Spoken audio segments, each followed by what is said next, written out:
दोस्तों नमस्कार। हम दूसरा वनडे मैच कवर करेंगे जो कि इंडिया वुमेन्स और आयरलैंड वुमेन्स के बीच 12 जनवरी को सुबह 11 बजे से सौराष्ट्र क्रिकेट स्टेडियम में ये मुकाबला खेला जाएगा। अब बात करेंगे हम इस मैच के पिच रिपोर्ट की।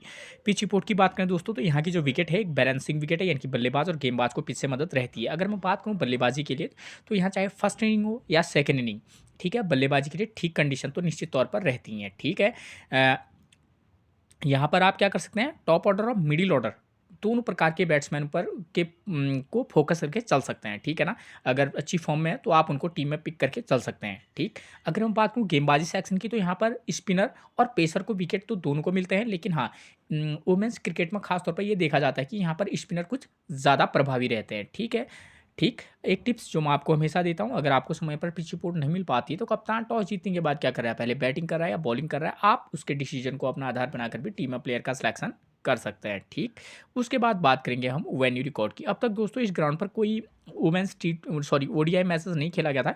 जो एकमात्र वनडे मैच खेला गया था इसी सीरीज का है, पहला वाला, उसमें बैटिंग सेकंड करने वाली टीम ने ये मुकाबला जीता है। एवरेज स्कोर रहा है 238 रन। अगर इंडिया की टीम बैटिंग फर्स्ट करेगी तो मे बी 300 के समथिंग भी ये स्कोर जा सकता है। ठीक है ना, क्योंकि आयरलैंड उतनी स्ट्रॉन्ग साइड नहीं है, तो अगर वो 250 के अराउंड पहुंच सकती है तो इंडिया के जो बैट्समैन है, ठीक है, इंडियन वुमेंस के जो जो प्लेयर है वो काफ़ी अच्छे फॉर्म में भी हैं, तो आप उन पर ट्रस्ट कर सकते हैं कि वो 300 के समथिंग का स्कोर तो निश्चित तौर पर कर सकती है टीम इंडिया। ठीक है, तो बैटिंग फर्स्ट करेगी इंडिया तो मे बी इतना स्कोर जा सकता है। ठीक, उसके बाद स्कोरिंग पैटर्न की बात करेंगे तो लगभग जो पिछला मुकाबला था वो यहाँ पर क्या हुआ था, 249 के समथिंग का स्कोर बनाया, मतलब 250 के से थोड़ा सा नीचे रहा, 238 रन का। तो ठीक है, तो ये मुकाबला अब बैटिंग फर्स्ट कौन करती है, बैटिंग सेकंड कौन करती है, ये उस पर भी निर्भर करता है। ठीक, उसके बाद बात करेंगे वेन्यू मैचेस की, तो इस ग्राउंड पर 10 सॉरी दोस्तों, यहाँ पर थोड़ा सा ये लिखने में मुझसे गलती हो गई है। ठीक है ना, ये जो 10 जनवरी 2025 को ये जो परसों मुकाबला खेला गया है उसमें जो है इसी सीरीज़ का पहला वनडे मैच जो है, तो आयरलैंड ने फर्स्ट इनिंग में बल्लेबाजी की, 238 रन बनाए, विकेट कितने गिरे, 7, और इंडिया ने उसको आसानी से चेज कर लिया है। ठीक है ना, और ये इस ग्राउंड पर जो है एकमात्र वुमेंस का जो वनडे मैच है वो खेला गया है अभी तक। ठीक है, तो इस वाले मैच को अगर हम देखेंगे तो देखिए आयरलैंड की जैसी एक मतलब ठीक है नई नवेली टीम है, उसने भी 238 रन का स्कोर बनाए रखा है, तो इंडिया बैटिंग फर्स्ट करेगी तो मैंने आपको बताया है कि 300 का स्कोर कर सकती है। ठीक है ना, क्योंकि सेकंड इनिंग में भी बल्लेबाजी के लिए अच्छी कंडीशन है, तो आयरलैंड अगर माना इंडिया अगर 200 300 बनाती है, 280 300 का स्कोर करती है, तो ठीक है, आयरलैंड की टीम भी, आप आयरलैंड वुमेंस की जो टीम होगी वो भी आप ये मान के चलिए 250 के अराउंड 260 वो भी कर सकती है, या हो सकता है कि स्पिनर, एक कंडीशन तो ये बनेगी कि वो थोड़ा सा 250 के अराउंड पहुँचे, और दूसरी कंडीशन ये हो सकती है कि भाई इंडिया के जो स्पिनर हैं वो आयरलैंड के बल्लेबाजों को थोड़ा सा परेशान कर सकते हैं। तो दोनों के बेस पर एक आप ये मान के चलना कि भाई अगर आयरलैंड बैटिंग फर्स्ट करती है तो 250 के अराउंड पहुंचेगी, और एक में एक सोचना कि भाई हो सकता है कि 150 170 या 180 के अराउंड भी टीम सिमट सकती है, तो दोनों को बेस पर टीम बना के चलना चाहिए, आयरलैंड बैटिंग फर्स्ट करे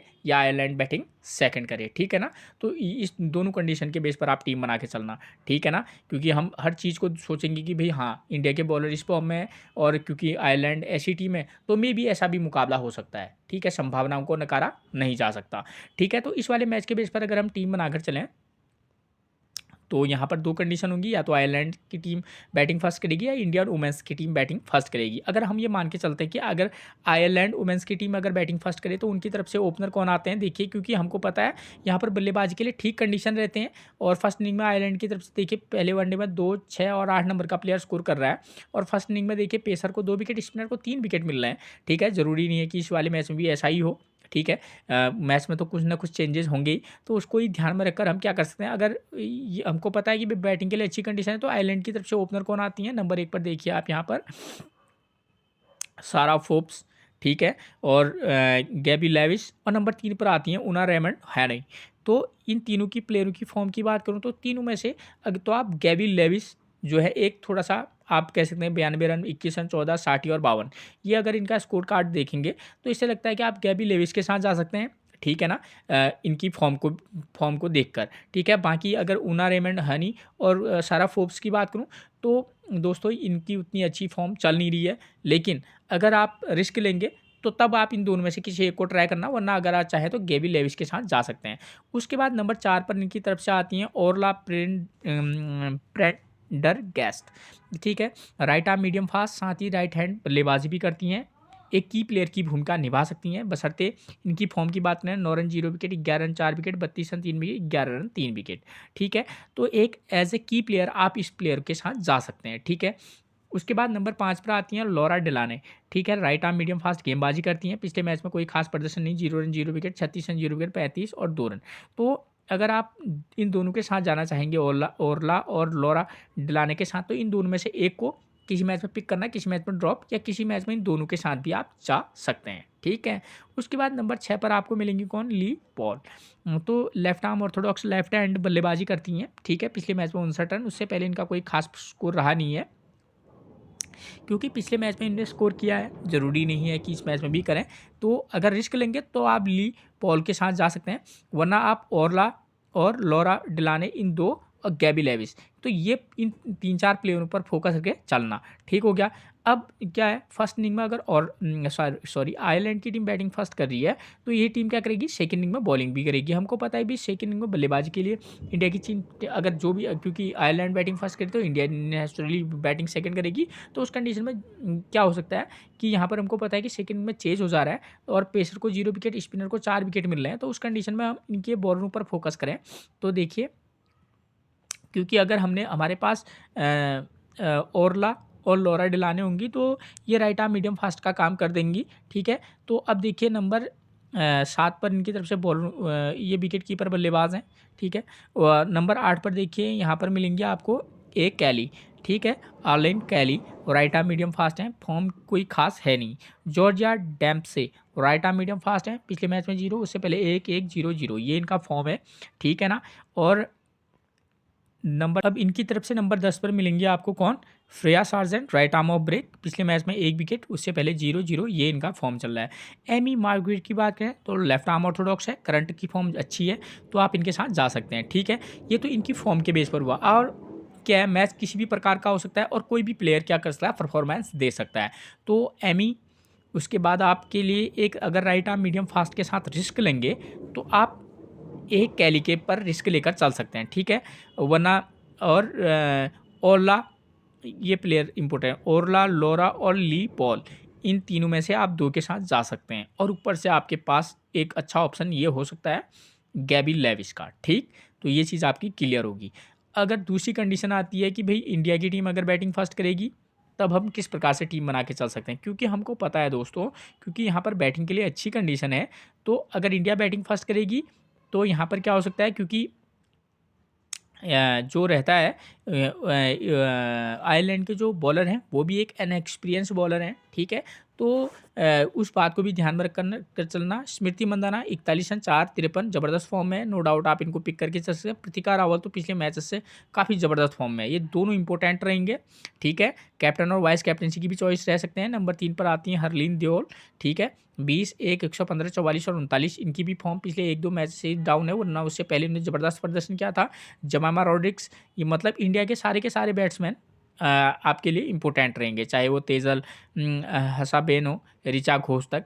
उसका एक ही रीज़न है, हो सकता है कि भाई आप किसी मैच में क्या कीजिएगा, इन दोनों को पिक करना, किसी मैच में इन दोनों में से एक को पिक करना, ठीक है। सेम वही चीज़ इनमें से भी करना, फिर हरलीन देओल, जमामा रॉड्रिक्स और तेज़ल हसाबेन में से इन तीनों में से 2 को साथ जाना, चाहे तेज़ल के साथ और हरलीन के साथ जाए, जमामा रॉड्रिक्स या तेज़ल के साथ जाएँ, या हरलीन देओल को। तो इस तरीके का कॉम्बो पैक, क्योंकि हमको ये भी मानकर चलना पड़ेगा, अगर माना कंडीशन ये नहीं हुई, अगर ये आउट होगी तो कम से कम हमारी एक टीम में वो प्लेयर ड्रॉप हो तो दूसरे में वो टीम में हम होना चाहिए, ठीक है। ऋचा घोष नेचुरली एक विकेट कीपर रहेंगी, इनको तो आप विकेट कीपर सेक्शन से उठाएंगे। तो अगर आप ऋचा घोष को लेंगे तो आप जमामा रॉड्रिक्स या तेज़ल हसाबेन में से एक को ड्रॉप करके भी चल सकते हैं। उसके बाद इंडिया की टीम ही सेकंड इनिंग में बॉलिंग कराएगी, तो दीप्ति शर्मा की करंट की फॉर्म ठीक है, आप उनके साथ जा सकते हैं एज ए स्पिनर। 46 के साथ भी अगर देखें तो राइट आर्म मीडियम फास्ट है, पिछले मैच में 1 विकेट और ये रहा है। और ये इस विकेट पर पेसर ने बहुत ज़्यादा विकेट नहीं लिए हैं, लेकिन हाँ, आप ये नहीं कह सकते कि नहीं ले सकते, तो अलग अलग कॉम्बो पैक बनाकर आप चल सकते हैं। उसके बाद शमाइमा ठाकुर की बात करें तो करंट की फॉर्म इनकी थोड़ी सी बेकार है, ठीक है। हर मैच में 0-0 विकेट, लेकिन अगर इनका सिलेक्शन परसेंटेज बहुत कम होगा इसी बेस पर, तो किसी मैच में आप पिक जरूर करना एज रिस्की प्लेयर के तौर पर, ठीक है। नंबर 10 पर आपको मिलेंगी प्रिया मिश्रा और नंबर 11 पर मिलेंगे तितास साधु। तो प्रिया मिश्रा की करंट की फॉर्म ज़बरदस्त है, नो डाउट लेग स्पिनर है, पिक करके चल सकते हैं। तितास साधु की बात करें तो 1 wicket, 0 wicket, 2 wicket, 1 wicket, 1 wicket, ठीक है। इन दोनों को आप पिक भी करना किसी मैच में, अकॉर्डिंग टू सिचुएशन ड्रॉप भी करके चलना, ठीक है। तो ये मैंने आपको पूरा बता दिया कि भैया हम किस प्रकार से, अगर इंडिया की टीम बैटिंग सेकंड करेगी तो हमारे माइंड में एक क्लियर छवि बनी रहेगी कि भाई इंडिया की टीम आसानी से चेज कर लेगी, ठीक है ना।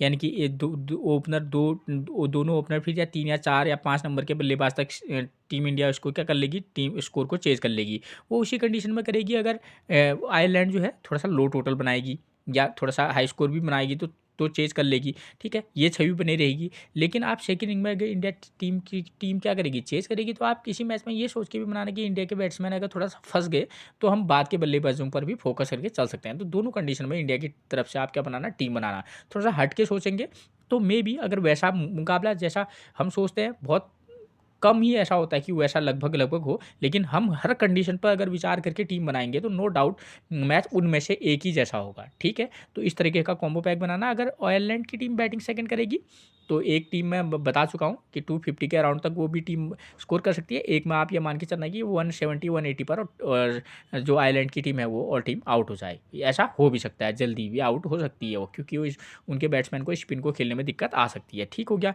ये चीज़ आपकी क्लियर होगी, ठीक है। अब कैप्टनसी और वाइस कैप्टनसी की बात करूँ, सीधी सीधी इंडिया के जो बैट्समैन है आप उन पर भी फोकस करके चल सकते हैं। जैसे चाहे वो स्मृति मंदाना हो, अगर आप थोड़ा सा रिस्क लेंगे तो इंडिया के स्पिनर है, आप उन पर भी रिस्क लेके वाइस कैप्टनसी किसी मैच में उनको भी दे सकते हैं, ठीक हो गया। ठीक, अगर आप आयरलैंड की तरफ से जाएंगे तो ओरला एक चॉइस बन सकती हैं, ठीक।